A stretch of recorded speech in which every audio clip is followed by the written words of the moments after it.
One नमस्कार जय जगन्नाथ। आज आम बनइबा गोटे कांकड़र गोटे रेसिपी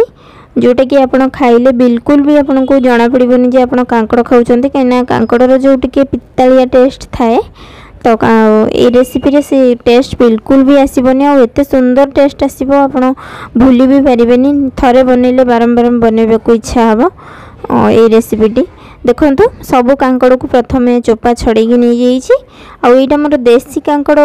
मुझे तथापि भी कहीं देसी कांकड़ टी अधिका पिता थाए जेहेतु आम देसी जिनस तो ये देखो देसी जिनस भी बिल्कुल भी देसी कांकड़टी यही प्रोसेस रे बनइली बिल्कुल भी पिता लगिलानी। तो देखो कांकड़ को चोपा छड़े नहीं गली कांकड़ को पानी गोटे ग्लास पानी रे ताकू फुटिया छाड़देवी 2 ରୁ 3 मिनिट हाई फ्लेम रे एटा सिझीबनी बस 2 ରୁ 3 मिनिट हाई फ्लेम रे छाड़देवी फुटिया तापर फुटीगला देखो फुटी जाइए कांकड़ तो ताकू मु काढ़ी देवी ता पानी सब ड्रेन करदेवी। एमती करने द्वारा तार जो पिता अंश थाए सेटा बिल्कुल भी आउ रहेनी जो हल्का पितालिया थाए कांकड़ ये देखो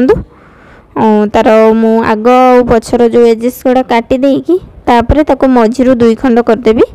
जेहेतु ये छोट साइज रो अच्छी कांकड़ बेसी छोट कले बिल्कुल भी भल देखा जीवनी आखि को आखि को भल न देखा गले खाइबा को भी भल लागबनी। एठी देखंतु सबु कांकड़ गुड़ा को एमती 2 खंड करी ही काटिदेवी जोड़ा बेसी छोट अच्छी ताको मु गोटे गोटे खंड रखी तापर देखंतु एठी सबुतक कांकड़ मोर कटा सरीगला। एबे मु सेपटे गोटे कड़ाई बसैकी से दे दूची सोरिष तेल मुझे एकाथरे तेल नहीं जाइए मसला भी कहीं कांकड़टा टी भल से फ्राए नहेले ये तरकारी रेसिपी रे भल लगनी। ये देखूँ मु तेल रे दे दूची लुण आ हलदी जहाद्वारा कि आम परिवा पकेला परे आउ परिवाटा छिटा मारिबनी नहले जो तेल छिटा सब गैस उपर पड़ जाए ना आप जब हलदी पकई दूसरी तो आउ छिटा मारिबनी।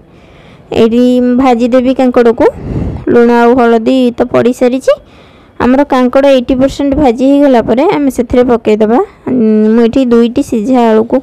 काटिकी रखी स्क्वायर साइज रो ताकू पकईदबा पकईकी आलू को आ कांकड़ को भल से भाजवा आलू रे जेमती लुण आ हलदीर गोटे ऊपर गोटे कोटिंग आसे ना फ्राए हो गला परे सीझा आलू सेमती गोटे गोल्डन कलर जेपर्यंत कोटिंग न आसी से पर्यंत आम भाजवा तापर भाजी हो गला परे ताकू आम छाणिकी बाहर करदबा आ जो बड़का तेल रहिबो से तेल रे ही आम करी प्रिपरेशन करवा। एटार ये रेसिपीर ग्रेवी माने बहुत ही पतला हेबनी कि बहुत ही मोटा हेबनी तो रसा टाइप रो ही रहिबो आपण को भात सहित खाई परिबे रुटी सहित परोटा सहित सब सहित भी खाई परिबे। ये देखंतु आ जतिक भी बड़का तेल रहिला सेथिरे आम करी प्रिपरेशन करवा से मुझे देदेची गोटे टीस्पून जीरा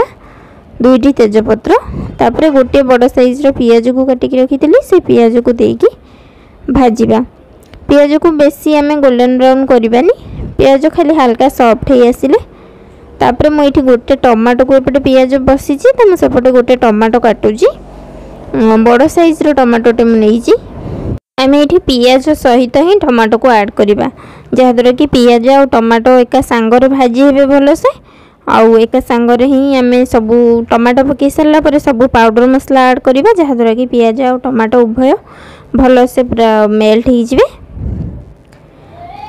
ये मु टमाटो ऐड कर सारा पर आमर जहाँ भी गुंड मसला थाए लुण हलदी लंका गुंड काश्मीरी लंका गुंड जीरा गुंड सबकि ऐड करी सबू को देकी आम टिके हल्का भाजवा जेहेतु पाउडर मसला गुड़ा आदि आम सेमती सुखिला भाजुचे तो सेटा जली जीवार संभावना थाए तो ये मुझे जीरा पाउडर अल्प टिके देइछि कहीं आम मसला रे भी जीरा बाटिबा तो मुझे खाली हाफ टी स्पून ठू भी कम मु जीरा पाउडर देइछि आ लंका गुंड काश्मीरी लंका गुंड आ लुण हलदी बस एतिक ही मसला आउ जहाँ मसला आम यूज करवा पछरे यूज करवा। ये मसला रे नहीं जाइए आमर जो बाटण से नहीं जाइए रसुण अदा जीरा धनिया जीरा गोटे टीस्पून धनिया गोटे टेबल स्पून आउ गोटे खंड डालचीनी ए मसला को आम भल से बाटी देकी ताकू एबे पियाज और टमाटो सहित से मसला को देकी भल से कषिबा टमाटो को भी मु आगुरी पकेबार आ गोटे कारण है मो जो टमाटोटा यूज करछि सेटा टिके हार्ड अच्छी तो से आगुरी यूज कर करी पाउडर किसी कस्तूरी मेथी 1 टेबल स्पून हम अल्प टिके चीनी चीनी टिके देले हमरो टेस्टा बैलेंस हम गोटे खारिया अंश जो थाए सेटा आ लागबनी। तो ये देखूँ सबको देकी आम मसला को भल से 2-3 मिनिट कषिली तापर आमर जो कांकड़ और आलू को भाजिकी रखी सेटा को देकी ताकू आम 2 मिनिट कषा भल से जे पर्यंत आमर कड़ाई रे न लगी से पर्यंत भल से कषा। तो कषा द्वारा आमर जेहेतु सबू परिबा आमर सीझी जाइए तो मसला सहित कषिले सब फ्लेवर ता भीतर को भल से जीव। तापर कषि ही सारा पर आम ग्रेवी जो अनुसार रखा से अनुसार पानी दबा। यहाँ तो बेसी पतला हेले खाइबा को भल लगनी यहाँ माने रसा टाइप रो ही रहिले भल लगिवो पूरा भी सुखिला नुह माने मीडियम। ये मो गरम पानी होबाई बसई देती तापर ये गरम पानी दे दूची जी ग्रेवी रखा कथा से टिके अधिका देची जहाँद्वारा कि सेटा फुटिकी मरिबो से पानीटा। ये घोड़े देली काढ़ी देखो केते सुंदर देखा जाउची तरकारीटा। यहाँ मीडियम टू लो रे हमर 5 मिनिट बसिला तरकारीटा। तापर देखो पूरा रेडी हो गला हमर कांकड़ा और आलूर रसा केते सुंदर देखा जाउची। देखो यहाँ किसी भी इफेक्ट पड़ेनी तो से टिके आपको नाली देखा जाउ नथिबो किंतु तरकारी ओरिजिनल कलरटा बहुत ही सुंदर देखा आउथिला आउ टेस्ट भी जबरदस्त होता। निश्चय रेसिपी ट्राए करंतु